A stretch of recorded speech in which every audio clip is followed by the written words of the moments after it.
kami dito guys, pinagbawal yung cellphone na hawakan namin guys. Pero ito guys, gumamit ako guys sa cellphone guys para gamitin ko to guys para sa sa mga para lang sa aming mga pasyente guys. Magba-vlog pa rin ako guys.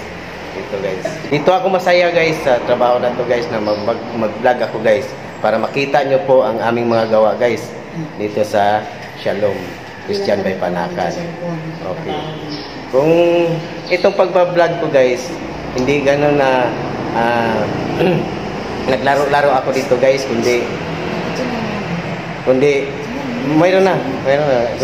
Kundi i-promote ko yung Shalom guys na daming makakita sa aming mga gawa dito sa Shalom guys. Kaya ito talaga guys na ginawa ko to guys sa amin guys. Ito. May pasyente na kami dito guys. Bina-vlog ko na yung pasyente namin. Ito guys. Mayroon na kaming pasyente na isa guys bago si ma'am. Anong pangalan mo ma'am? Ha? Dinsel. Dinsel? Si ma'am Dinsel. Taga saan po kayo ma'am? Ligtasan. Sa Ligtasan. Ngayon, pumunta siya guys.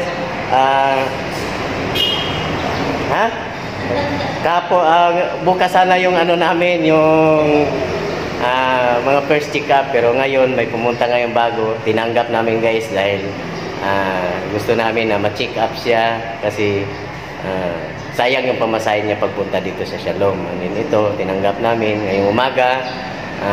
Sana guys, supportahan nyo yung vlog ko dito sa loob ng Shalom Christian by Panakan.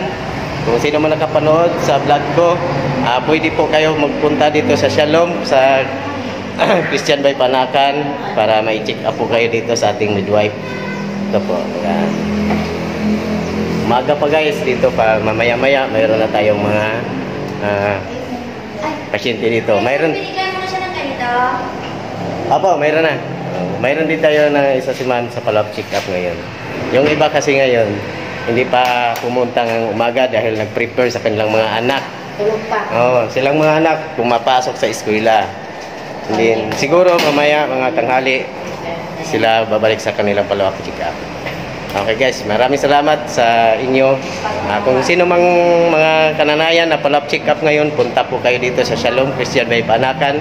Nandito lang po ang ating mga midwife na mag-check up sa inyo sa follow-up nyo ngayong araw na ito. Okay. Panoorin niyo po ang ating vlog. Mayroon pa itong kasunod mamaya. Okay, thank you po.